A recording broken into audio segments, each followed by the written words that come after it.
ओम शांति। अभी कुछ समय से बाबा हम बच्चों को विशेष सेवाओं से संबंधित ध्यान खिंचवा रहे हैं।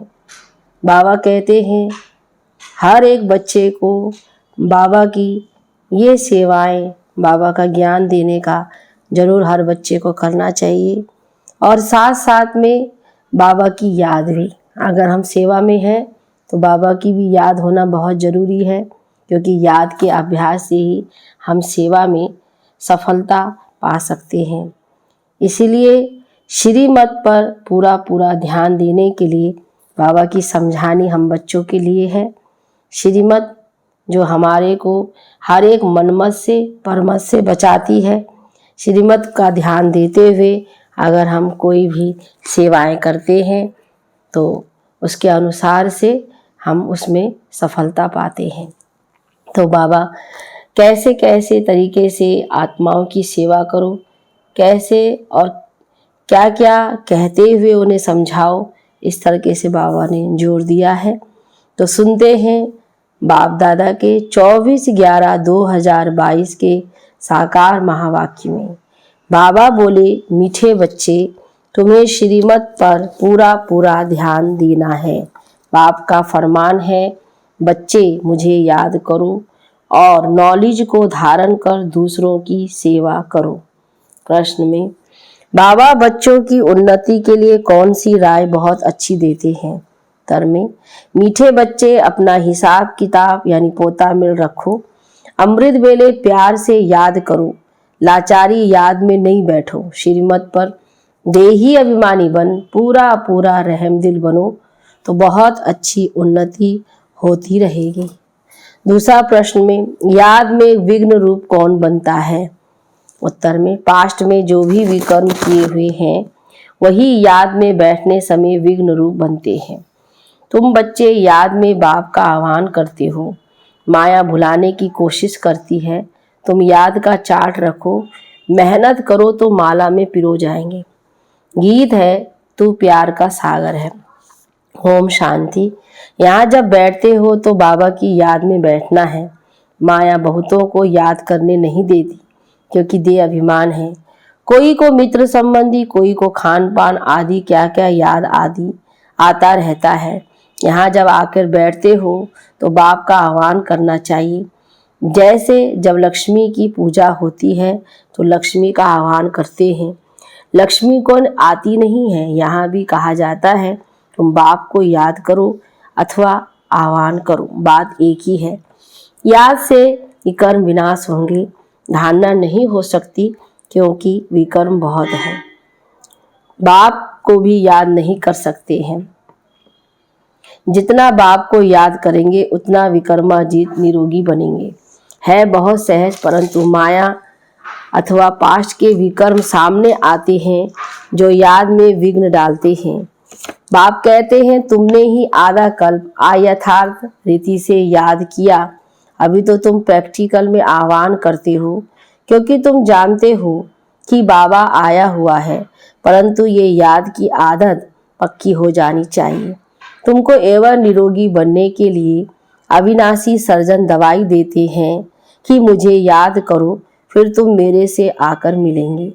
मेरे द्वारा मेरे को याद करने से ही तो मेरा वर्षा पाएंगे। तो बाप और स्वीट होम को याद करना है। जहाँ जाना है वह बुद्धि में रहता है। बाप वहाँ से आकर सच्चा पैगाम देते हैं और कोई भी ईश्वरीय पैगाम नहीं देते। वह तो यहाँ स्टेज पर पाठ बजाने आते हैं और ईश्वर को भूल जाते हैं। लक्ष्मी नारायण यहाँ आते हैं तो ईश्वर का पता नहीं रहता, तो उनको भी पैगंबर नहीं कह सकते। यह तो मनुष्यों ने नाम लगा दिया है।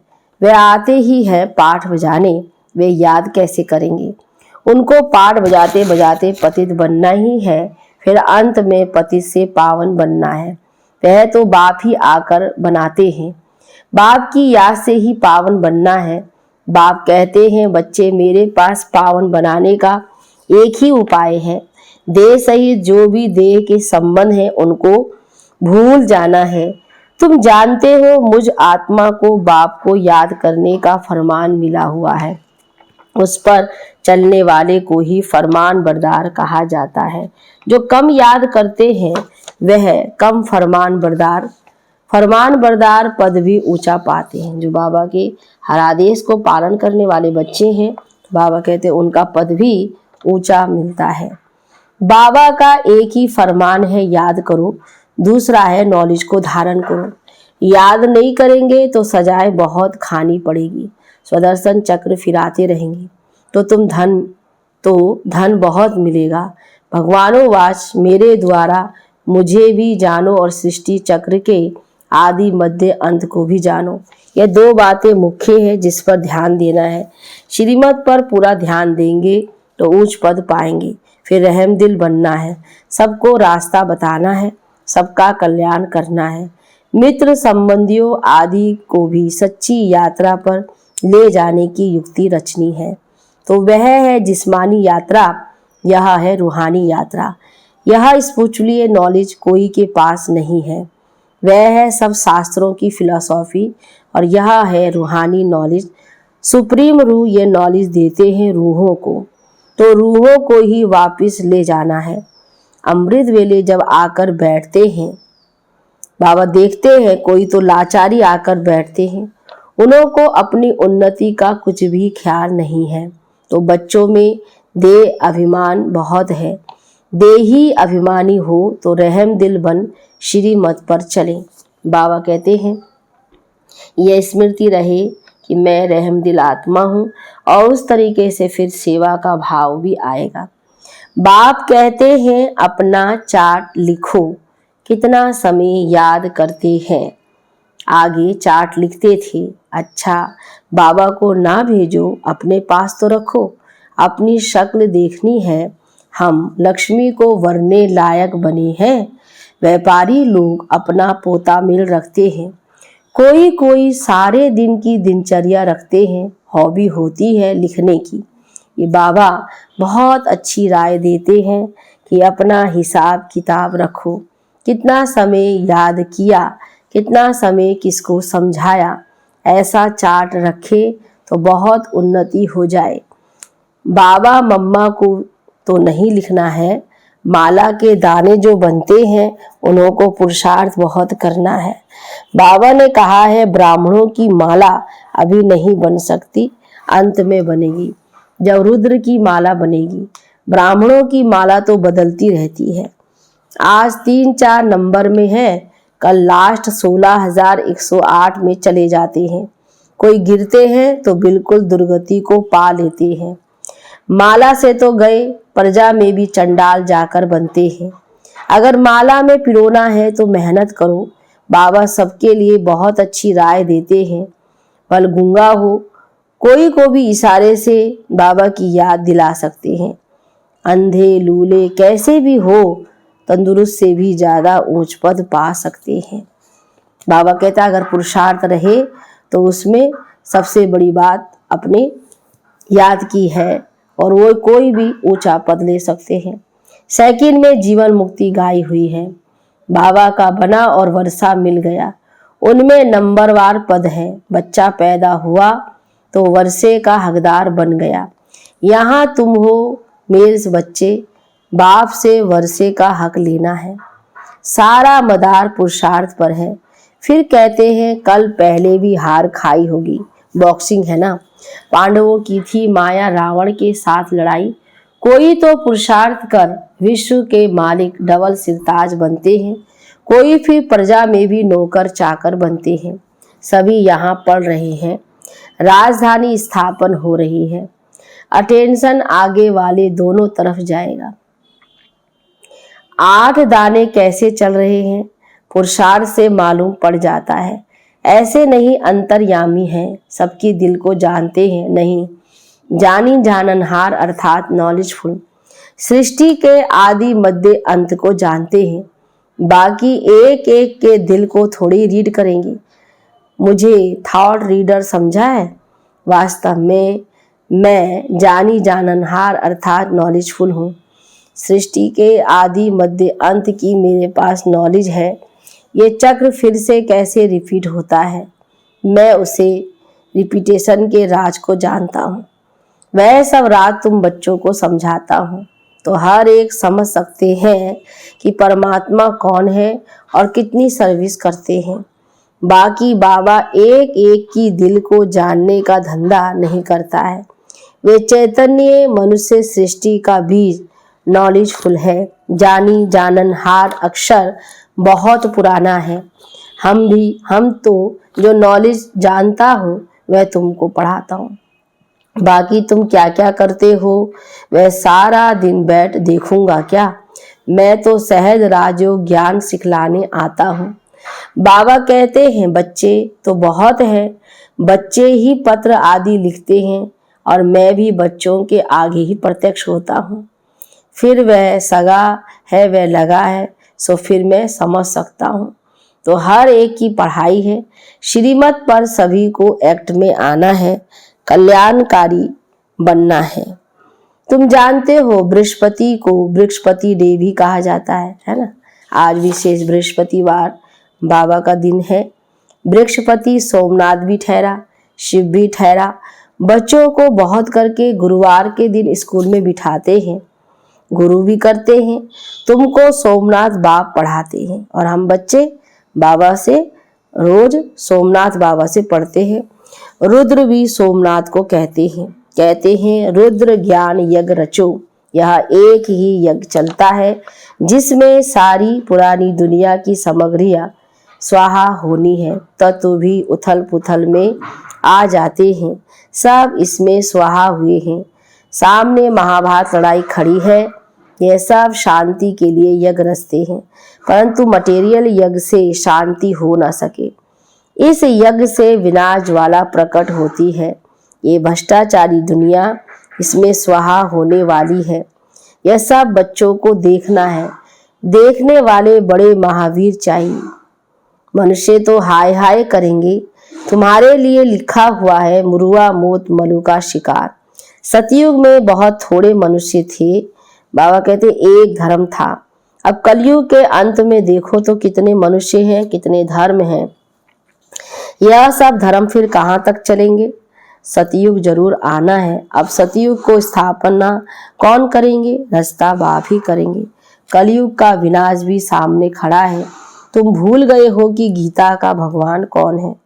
भगवान ने स्वर्ग की स्थापना की, इसमें लड़ाई की कोई बात नहीं।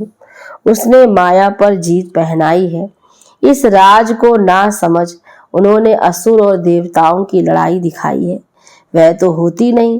तुम बच्चों को बाप द्वारा पास्ट प्रेजेंट फ्यूचर की नॉलेज मिली है, तो यह स्वदर्शन चक्र तुमको फिराना है, बाप और रचना को याद करना है। कितनी सहज बात है। गीत बजाना तू प्यार का सागर है। आज बाबा ने लिखा है तुम ocean of knowledge ocean of bliss लिखते हो, बाकी ओशन ऑफ लव भी जरूर लिखना है। जैसे बाबा ज्ञान का सागर है, ऐसे ही बाबा प्यार का भी सागर है। बाप की महिमा बहुत है, परंतु सर्वव्यापी कहने से बाप की महिमा गुम कर दी है। श्री कृष्ण के लिए भी लिखा है 16,108 रानियां थी। जन्माष्टमी के दिन श्री कृष्ण को झूले में झुलाते हैं, परंतु किसको भी पता नहीं कि श्री कृष्ण ही श्री नारायण बनते हैं। राधे फिर लक्ष्मी बनती है, लक्ष्मी फिर जगत अम्बा बनती है, यह कोई नहीं जानते। अब बाप कहते हैं मेरे को जानने से तुम सब कुछ जान जाएंगे, परंतु जो देही अभिमानी नहीं बनते उनको धारणा भी नहीं होती है। आधा कल्प तो देह अभिमान चला है। सतयुग में भी परमात्मा का ज्ञान नहीं रहता। सतयुग के इस संगम युग में ही बाबा कहते ये ज्ञान रहता है। यहाँ पाठ बजाने आते हैं और परमात्मा को भूल जाते हैं। यह तो समझते हैं आत्मा एक शरीर छोड़ दूसरा लेती है, परंतु वहाँ दुख की बात नहीं, यह परमात्मा की महिमा है। ज्ञान का सागर, प्रेम का सागर, एक बूंद है मनमना भव मध्याजी भव। ये मिलने से इस विशेष सागर से क्षीर सागर में चले जाते हैं। स्वर्ग में घी दूध की नदियां बहती है, तो ये सब महिमा है। बाकी घी दूध की नदी थोड़ी हो सकती है। बाबा कहते यह भी तुम जानते हो स्वर्ग किसको कहा जाता है। भल अजमेर में मॉडल है परंतु जानते कुछ नहीं। तुम कोई को भी समझाओ तो झट समझ जाएंगे। बाकी रास विलास तो खेल कूद है। बाबा कहते जो दिखाता है, जैसे बाबा के पास आदि मध्य अंत का ज्ञान है तो तुम बच्चों की बुद्धि में फिरना चाहिए। बाप की महिमा एक्यूरेट सुनानी है, उनकी महिमा अपरम अपार है। सब एक जैसे नहीं हो सकते, हर एक को अपना अपना पाठ मिला हुआ है। पोप का भी अगर ड्रामा अनुसार पाठ होगा तो मिलेगा, अगर दूसरा होगा तो फिर आगे चलकर देखेंगे। जो दिव्य दृष्टि से दिखाया था वह सब इन आंखों से देखेंगे। विष्णु का साक्षात्कार किया है, वहां भी प्रैक्टिकल जाएंगे, फिर साक्षात्कार होना बंद हो जाता है। सतयुग तीर्था में न साक्षात्कार न भक्ति, फिर भक्ति मार्ग से ये सब बातें शुरू होती है। कितनी अच्छी अच्छी बातें बाबा समझाते हैं जो फिर बच्चों को औरों को समझानी है। बहनों भाइयों, आकर बाप से वर्षा लो, उस ज्ञान से परमात्मा को सर्वव्यापी कह महिमा गुम कर दी है और गलानी कर दी है। तुम बच्चे यथार्थ महिमा को जानते हो। बाबा की सही और शक्तिशाली श्रेष्ठ महिमा बाबा की हम जानते हैं, बाबा के द्वारा हमने जाना है। अच्छा मीठे मीठे सिकिला दे बच्चों प्रति माता पिता बाप दादा का याद प्यार और गुड मॉर्निंग। रूहानी बाप की रूहानी बच्चों को नमस्ते, रूहानी बच्चों की रूहानी बाप दादा को गुड मॉर्निंग। नमस्ते बाबा नमस्ते। धारणा के लिए मुख्य सार। पहली पॉइंट में हर एक्ट श्रीमत पर करनी है, सबका कल्याणकारी रहम दिल बन सेवा करनी है। दूसरा, याद की आदत पक्की डालनी है। याद में बैठने समय कोई भी मित्र संबंधी खान पान आदि याद ना आए, इसका अटेंशन रखना है। याद का चार्ट रखना है। वरदान में नॉलेजफुल बन व्यर्थ को समझने, मिटाने और परिवर्तन करने वाले नेचुरल योगी भव। विस्तार में नेचुरल योगी बनने के लिए मन और बुद्धि को व्यर्थ से बिल्कुल फ्री रखो। इसके लिए नॉलेजफुल के साथ साथ पावरफुल बनो। भले नॉलेज के आधार पर समझते हो कि यह रॉन्ग है, यह राइट है, यह ऐसा है, लेकिन अंदर वह समाओ नहीं। तो ज्ञान अर्थात समझ, और समझदार उसको कहा जाता है जिसे समझना भी आता है, मिटाना और परिवर्तन करना भी आता हो। तो जब व्यर्थ वृत्ति व्यर्थ वाइब्रेशन स्वाहा करो तब कहेंगे नेचुरल योगी। स्लोगन में है व्यर्थ से बेपरवाह रहो, मर्यादाओं में नहीं। व्यर्थ बातों से बेपरवाह रहना है कि हम कुछ नहीं जानते, बाकी मर्यादाओं में नहीं, मर्यादाओं में हमेशा याद रहना चाहिए। तो आज का सोमान है मैं आत्मा परिवर्तन करने वाली नेचुरल योगी आत्मा हूँ। अच्छा, ओम शांति, ओम शांति।